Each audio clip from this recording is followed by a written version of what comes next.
Welcome to Season 12 of the 5-Minute Biographies podcast.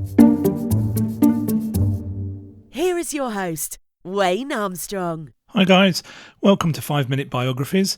Before we get started, just a quick reminder to check out the YouTube channel at 5minutebiographies.com/YouTube. And don't forget you can listen to 5-Minute Biographies in Spanish at 5minutebiographies.com/Spanish. You may notice that there's no advertising on this podcast, so if you'd like to show your support by, say, buying me a coffee, head on over to 5minutebiographies.com/coffee to see how. Finally, I'd just like to let you know that we now have an Instagram account where we'll keep you up to date with what's going on with us, so please follow us at 5minutebiographies.com/Instagram. Right, that's enough of that. Let's get on with the show and episode 6 of season 12, Jane Austen. Jane Austen was born during one of the harshest winters on record on the 16th of December 1775 in the small rural village of Steventon, Hampshire, England, which is about 7 miles from the town of Basingstoke, and due to the treacherous weather conditions it wouldn't be until April the following year that she would be baptised in the local church. Jane was the second daughter of George Austen, who was the rector of the Anglican parish church of Steventon, and Cassandra Lee, who he had married after the death of her father on the 26th of April 1764. Although George was descended from a well-respected family of wool merchants, it was not his branch of the family that had inherited the fortune, and the family had to contend with being quite poor, barely being able to survive on George's annual salary and the promise of a small inheritance that Cassandra had brought to the marriage. And whilst the 16th century Steventon rectory was being renovated, the couple lived in the nearby Dean rectory. Whilst there, Cassandra gave birth to 3 sons, James, George and Edward.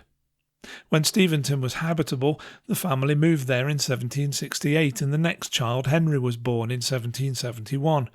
In 1773, Cassandra was born, followed by Francis, who was known as Frank, in 1774, and then Jane in 1775.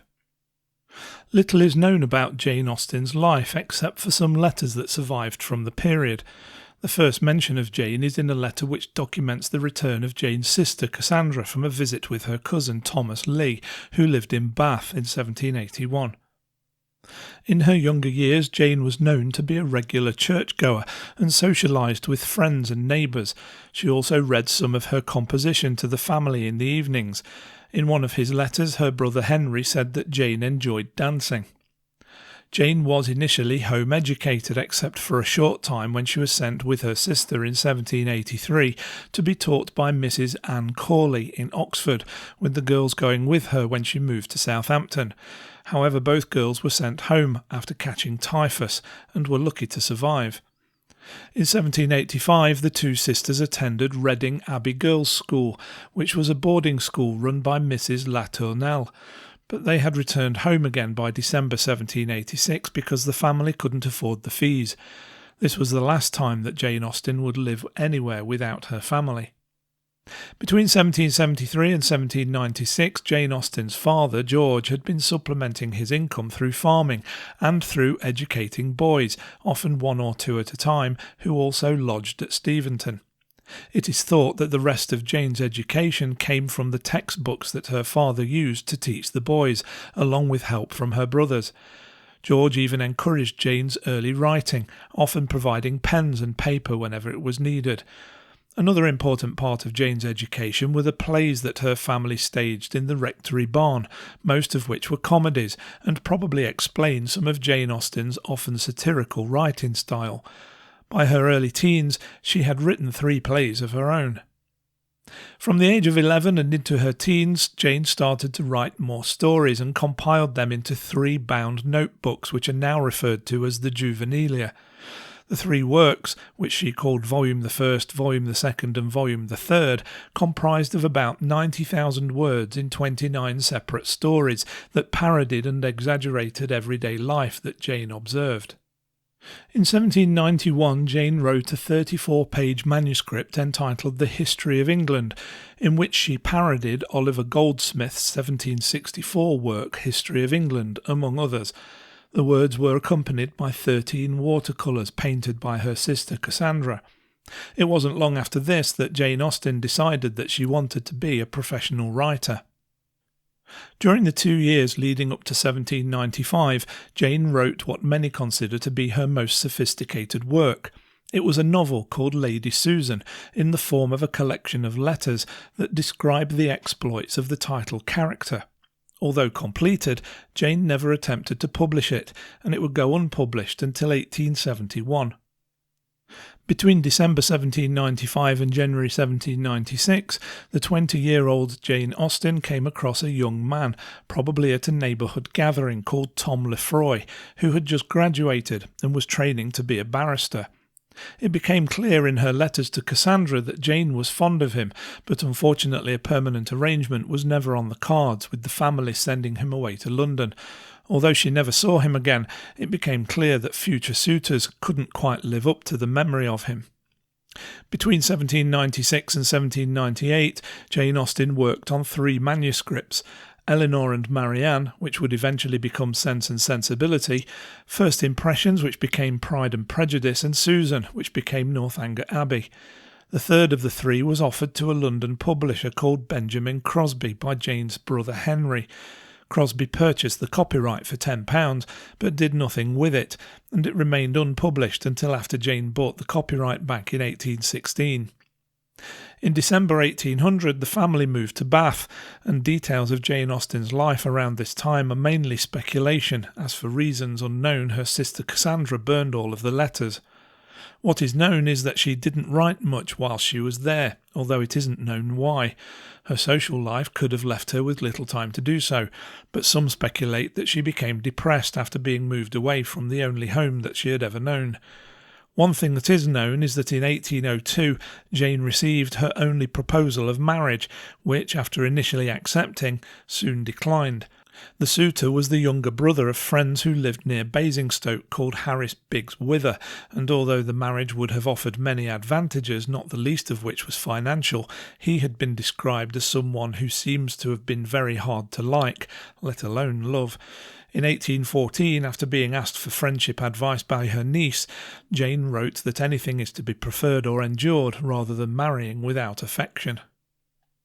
On the 21st of January 1805, Jane Austen's father died suddenly, and the family was plunged into a precarious financial situation, with the 4 brothers all pledging to make annual contributions for the benefit of their mother and sisters.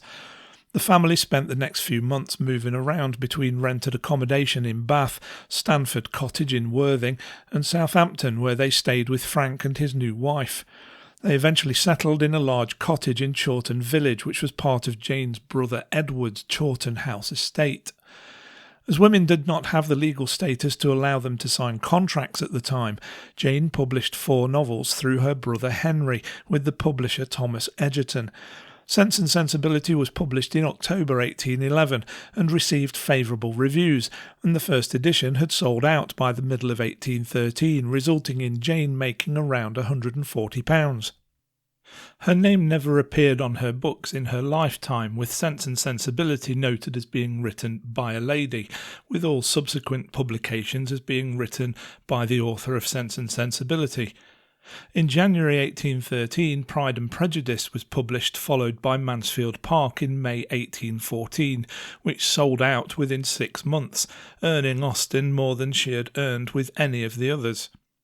The 4th novel, Emma, was published by John Murray in December 1815, and although it did well, the earnings from it were offset by a poorly performing 2nd edition of Mansfield Park.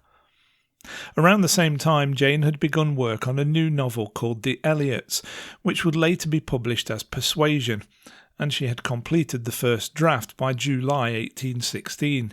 However, during the early part of 1816, Jane had been feeling unwell but had ignored the signs, wanting to get the first draft of The Elliots completed, but by the middle of the year, Jane's health had started to slowly decline. Dissatisfied with the first draft of The Elliots, Jane rewrote the final 2 chapters before moving on to a new work she called The Brothers, which was published in 1925 as Sanditon. She completed 12 chapters, but probably due to her health, she stopped writing on the 18th of March 1817, noting that she was turning every wrong colour and spending most of her time on the sofa. As her illness progressed, Jane struggled to walk and generally lacked energy and was ultimately confined to bed. In May, Cassandra and her brother Henry brought her for treatment to Winchester, but it was too late, and Jane Austen died at the age of 41 on the 18th of July 1817. Thanks to Henry's connections within the clergy, she was buried in Winchester Cathedral.